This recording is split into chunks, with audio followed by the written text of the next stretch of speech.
பானைக்குள்ள இருந்த காலினிய ஷான் விடுவிச்சான். அப்புறம் மறுநாள் பிரியங்காவோட வீட்டுக்கு போய் அவளுடைய அப்பா அம்மாவை பார்த்தான். நான் பிரியங்காவை ரொம்பவே காதலிச்சேன். அவளும் என்ன ரொம்பவே அதிகமா காதலிச்சா. இதெல்லாம் எப்படி நடந்துச்சுன்னே தெரியல. யாரு எதுக்காக இப்படி பண்ணாங்க?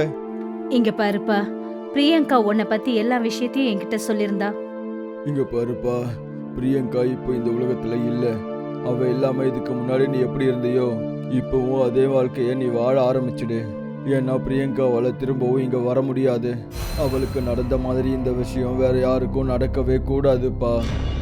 இதெல்லாம் யாரு பண்ணாங்கன்னு உங்களுக்கு தெரியுமா? தெரியும்பா, அவளை கொன்னது எந்த ஒரு மனுஷனும் கிடையாது. அவளை கொன்னது நரமாமிச பிசாசு தான் கொன்னது. நாங்க அதை கொஞ்ச நாளுக்கு முன்னாடியே கைது பண்ணிட்டோம். இப்போ அதால வேற யாரையும் அப்படி பண்ணவே முடியாது. அப்புறம் அதுக்கு உதவி செஞ்ச அந்த மனுஷன், அவனாலையும் அது இல்லாம எதுவும் பண்ண முடியாது. என்னால எதையுமே நம்பவே முடியல. இப்படியெல்லாம் நடக்கிறதுக்கு வாய்ப்பு இருக்கா? அம்மா, பிரியங்கா ரொம்பவே நல்ல பொண்ணு. நீங்க அந்த பேயை கைது பண்ணி நல்ல விஷயம் பண்ணிருக்கீங்க. சாம் மனசுக்குள்ள சிரிச்சுக்கிட்டே இருந்தான். அப்புறம் அவன் பிரியங்காவோட அப்பா அம்மா கிட்ட சொன்னான். பிரியங்கா ஒரு தடவை அந்த டிராகன் கஃபேக்கு பக்கத்துல நதி இருக்குல்ல, அதுக்குள்ள பயணம் பண்ணணும்னு என்கிட்ட சொல்லியிருந்தா. ஆனா இப்போ அவ என் கூட இல்ல. நீங்க என் கூட அந்த நதிக்கு வரீங்களா? சரிப்பா, கண்டிப்பா வரோம். அந்த இடத்துக்கு போனோம்னா எங்க மனசுக்கும் கொஞ்சம் நிம்மதியா இருக்கும்.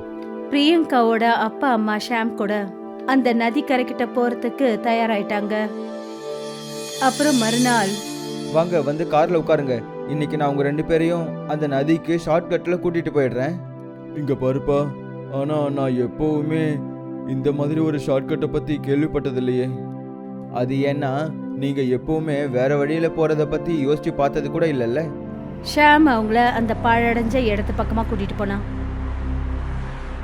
அவன் திடீர்னு வண்டியை நிறுத்தின போது பிரியங்காவோட அப்பா அம்மா அவனை நிறைய கேள்விகள் கேட்க ஆரம்பிச்சாங்க. கண்ணா, நீ ஏன்பா விரிச்சோடி போன இந்த பாதையில வண்டியை நிறுத்தின? தெரியலையே, திடீர்னு இந்த வண்டி நின்று போச்சு. சரி, நீங்க 2 பேரும் கொஞ்சம் வெளியே வரீங்களா? சரிப்பா, இப்பவே இறங்குறோம். ஆனா கொஞ்சம் வேகமா பண்ணு. இந்த வழியில நம்ம ரொம்ப நேரத்துக்கு நிக்கவே கூடாது. பிரியங்காவோட அப்பா அம்மா 2 பேருமே வண்டியை விட்டு கீழே இறங்கினாங்க. அப்புறம் ஷாம் அவங்க கிட்ட சொன்னான். நீங்க 2 பேரும் ஏதோ ஒரு பேயை பத்தி சொல்லிட்டு இருந்தீங்கல்ல, அதுதானே பிரியங்காவை அப்படி பயங்கரமா கொன்னுச்சு. அப்புறம் அது கூட யாரோ ஒரு மனுஷன் துணையா இருந்தான்னு சொன்னீங்கல்ல. ஆமாப்பா, ஆனா அந்த விஷயத்த பத்தி நீ இப்போ இந்த சமயம் இங்க பேச வேண்டிய காரணம், நாங்க தான் ஏற்கனவே அந்த பிசாச ஒரு பானையில அடைச்சிட்டோமே. ஓ, அப்படியா?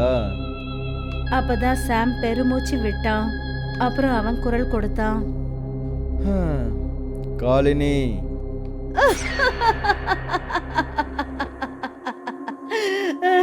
ஆமா, நீங்க 2 பேரும் எப்படி இருக்கீங்க? நீ எப்படி வெளியே வந்த? நாங்க தான் உன்னை கைது பண்ணிட்டோமே. இங்க பாருப்பா, அப்படின்னா அந்த பேய்க்கு உதவி பண்ணது நீதானா? உன்னால எப்படி ஒரு மனுஷனுக்கு இவ்வளவு பயங்கரமான விஷயத்த பண்ண முடிஞ்சது? இது ஒரு பேய் தான், ஆனா நீ ஒரு மனுஷன் தானே? நான் ஒரு மனுஷன்தான். ஆனா நான் நகரத்துல நிறைய பேரை பலி கொடுத்துருக்கேன், அதுவும் இந்த காலனிக்கு. அது ஏன்னு தெரியுமா? அதுக்கான பதில் ரொம்பவே சுலபந்தான். ஏன்னா எனக்கு போர் அடிச்சிட்டு இருக்கு. இவங்க கிட்ட ரொம்ப எல்லாம் பேசாத ஷாம். ஏன்னா இவங்க ஏற்கனவே என்ன ஒரு முறை கைது பண்ணினவங்க. சரி சரி, சாப்பிடு. ஆனா நீங்க 2 பேரும் சாகறதுக்கு முன்னாடி ஒரு விஷயத்த தெரிஞ்சுக்கோங்க. பிரியங்கா அலர்ன சத்தம் என்னோட காதுகள்ல ஏதோ இனிமையான சங்கீதம் மாதிரி கேட்டுக்கிட்டே இருக்கு. அப்புறம் தெரியுமா, சாகுற நேரத்துல அவ ரொம்பவே துடிச்சா. அப்புறம் அவளை அப்படி பார்க்கும்போது எனக்கு ரொம்பவே சந்தோஷமா இருந்துச்சு. நீ ஒரு மனுஷனே கிடையாது, ராட்சச. ஒரு குழந்தைய தான் பெத்த தாய்கிட்ட பிரிச்சவ நீ. நீ எப்பவுமே நல்லாவே இருக்க மாட்ட. உன்னோட கஷ்டத்துக்கு இந்த பேய் தான் காரணமா இருப்பா. நிறைய பேருக்கு கெட்டது பண்ணி நீதானே இவளுக்கு உதவி பண்ண. உன்னை நரகத்துல கொதிக்கிற எண்ணெயில போட்டு தான் வாட்ட போறாங்க. காலினி, இவங்களோட விரல் அப்புறம் தலையும் விடாத. இவங்களை ஒட்டு மொத்தமா காலி பண்ணிடு. இதெல்லாம் எனக்கு நீ சொல்லணுமா?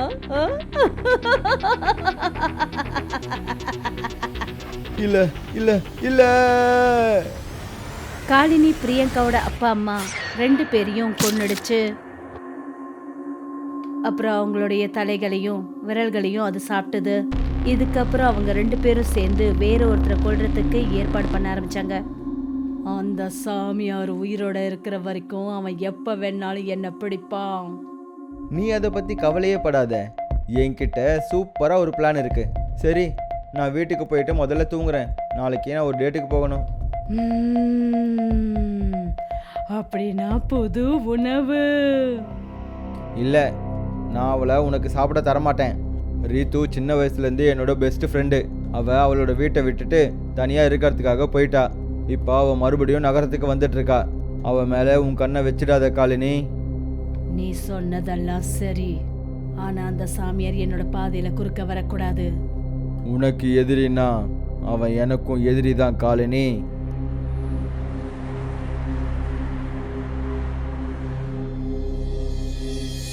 மறுநாள் காலையில எழுந்து ஷாம் தன்னோட டேட்டுக்கு போறதுக்கு ரெடி ஆகிட்டு இருந்தான்.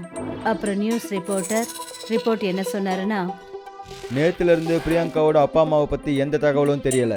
சில நாளுக்கு முன்னாடி தான் பிரியங்காவோட பயங்கரமான கொலை நடந்துச்சுன்னு நமக்கு தகவல் தெரிஞ்சுது. அப்புறம் இன்னைக்கு போலீஸுக்கு ஒரு பயங்கரமான காட்டு வழியில் ரத்தம் இருக்கிறது தெரிஞ்சுது.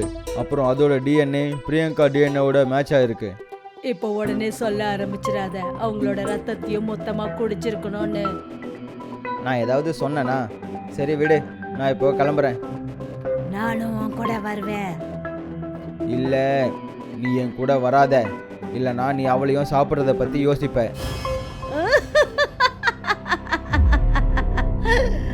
நீ போ, உன் பின்னாடியே வருவேன். சாம் ரித்து கூட ஃபுட் ஸ்டஃப் ரெஸ்டாரண்ட்ல மீட் பண்ணான். அப்புறம் கூடவே காலினியும் வந்திருந்தா. ஷாமும் ரீத்துவோ ரெஸ்டாரண்ட்ல உட்காந்துருக்கும் போது, நம்ம ரொம்ப நாளைக்கு அப்புறம் மறுபடியும் சந்திச்சிருக்கோம். உன்னை பார்த்ததுல எனக்கு ரொம்ப சந்தோஷம் ஷாம். ரித்து, எனக்கும் உன்னை பார்த்ததுல ரொம்பவே சந்தோஷம்தான். உனக்கு ஞாபகம் இருக்கா? நான் எப்போவுமே உன் கூட தான் சேர்ந்து விளையாடிட்டு இருப்பேன். ஆமா, நாம 2 பேரும் எப்பவும் வீடு கட்டி விளையாடுவோமே. அதுல எப்பவுமே நாம ஹஸ்பண்ட் அண்ட் ஒய்ஃப் ரோல்ல நடிச்சிட்டு இருந்தோம். ரீத்து இப்படி சொன்ன உடனே பின்னாடி காலினி வந்து நின்னா. ஓ, சின்ன வயசுல நீங்க வீடு கட்டி விளையாடுனீங்களா? இவ பாக்கிறதுக்கு ரொம்ப சுவையா இருப்பா போல இருக்கே. காலினிய பார்த்ததும் ஷாம் அப்படியே அமைதியாயிட்டான். என்ன ஆச்சு? நீ ஏன் எதுவும் பேச மாட்டேங்கிற? ஒன்றும் இல்லை, நான் வேற ஒரு விஷயத்தை பற்றி யோசிச்சுட்டு இருந்தேன். நான் கொஞ்சம் வாஷ்ரூம் போயிட்டு வந்துடுறேன். ஷாம் வாஷ்ரூமுக்கு போனா. அப்புறம் அந்த இடத்துக்கு காலினிய வர சொன்னா. அப்புறம் அவன் கேட்டான், நீ இந்த இடத்துல இங்க என்ன பண்றேன்னு.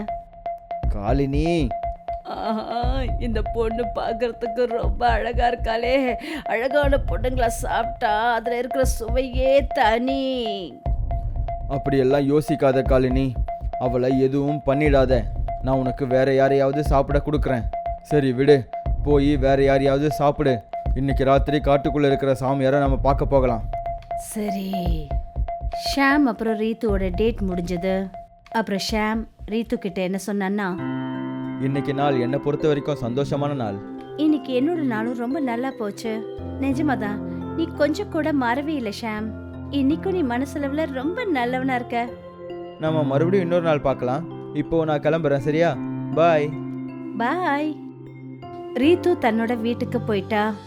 கொஞ்ச நேரத்துக்கு அப்புறமா ஷாலினியும் சாமும் காட்டுக்கு வெளியில மீட் பண்ணாங்க. எதுக்கு இவ்வளோ லேட் பண்ண? நான் எவ்வளோ நேரமாக வெயிட் பண்ணுறேன் தெரியுமா? நீ தானே சொன்ன போய் சாப்பிடுன்னு. அதனால ரொம்ப சுவையான உணவை நான் சாப்பிட்டுட்டு வந்தேன். அப்படியா? நீ அப்படி என்ன சாப்பிட்ட? சரி, அதை விடு. நான் எப்படி சொல்கிறேனோ அதை மட்டும் செய்யணும்னு. அந்த சாமியார் தன்னுடைய தவத்துல இருந்தாரு. அப்புறம் காலினி அவர் முன்னாடி வந்து நின்னுட்டா. அப்புறம் அந்த சாமியார் திடீர்னு தன்னோட கண்ணை திறந்தாரு. வா காலினி வா, நான் உனக்காக தான் காத்துக்கிட்டு இருக்கேன். உன்னோட அந்த மனுஷ நண்பன் எங்கேயும் காணவே இல்லையே. ஏற்கனவே உன்னால ஒரு முறை நான் கைதாயிட்டேன். நீ என்னுடைய பாதையில ஒரு தடங்களா இருக்க. இன்னைக்கு உன்னோட கதை இந்த இடத்துலயே முடிய போகுதே. ஆமாம், நானும் இதைத்தானே சொல்லிட்டு இருக்கேன். எதுவாக இருந்தாலும் இன்னைக்கே எல்லாம் முடிய போகுது. காலனி அந்த சாமியாரை தாக்க போனா. அப்போதான் அவரு தன்னோட பானையில இருக்கிற ஒரு கத்தியை எடுத்து காலினிய தாக்கினாரு. அவ பயங்கரமா காயமடைஞ்சா. இது எப்படி சாத்தியமாச்சு? எனக்கு இந்த கத்தி கீறல் எப்படி ஏற்பட்டுச்சு? நான் ஒரு ராட்சசி.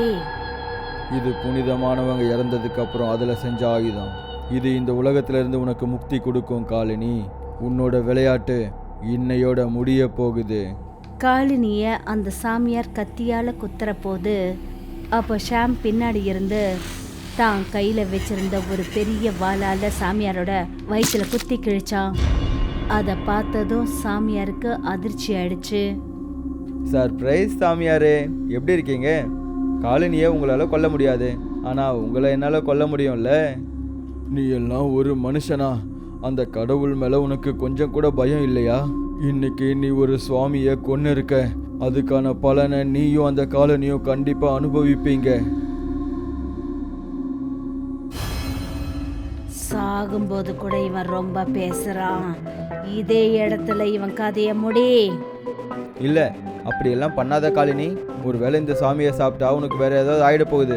காலினி, நான் எப்படியெல்லாம் பிளான் பண்ணணும் எல்லாமே அப்படியே தான் நடந்திருக்கு. இவன் அவ்வளோ சுலபமாக சாக மாட்டான்னு எனக்கு ரொம்ப நல்லாவே தெரியும். ஒரு வழியா நம்ம பாதையில தடங்களாகி இருந்த அந்த சாமியாரோட கதை முடிஞ்சது. ஷாம் அப்புறம் காலனியோட ரொம்ப சந்தோஷத்தோட தன்னோட வீட்டுக்கு திரும்பி வந்தான். மறுநாள் காலங்காத்தால ரித்துவோட அப்பா கிட்ட இருந்து ஷாம்க்கு ஃபோன் வந்தது. இங்கே பாருப்பா, நேற்று ரித்து உன் கூட தானப்பா இருந்தா? அவ இன்னும் வீட்டுக்கு திரும்பி வரல. அவ இப்போவும் உன் கூட தான் இருக்காளாப்பா? இந்த விஷயத்தை கேட்டதும் ஷாம்க்கு பயங்கரமா அதிர்ச்சி ஆயிடுச்சு. அப்பதான் ஷாம்க்கு அந்த விஷயம் ஞாபகம் வந்தது. நீ தானே என்கிட்ட சொன்ன போய் சாப்பிடுன்னு. ரொம்ப சுவையான உணவை சாப்பிட்டுட்டு தான் வந்த. சாமியார் வச்சிருந்த அந்த கத்திய சாம் வரும்போது கையில எடுத்துட்டு வந்தான். அப்போ ஷாம் கத்திக்கிட்டே என்ன சொன்னான்னா, காலினி,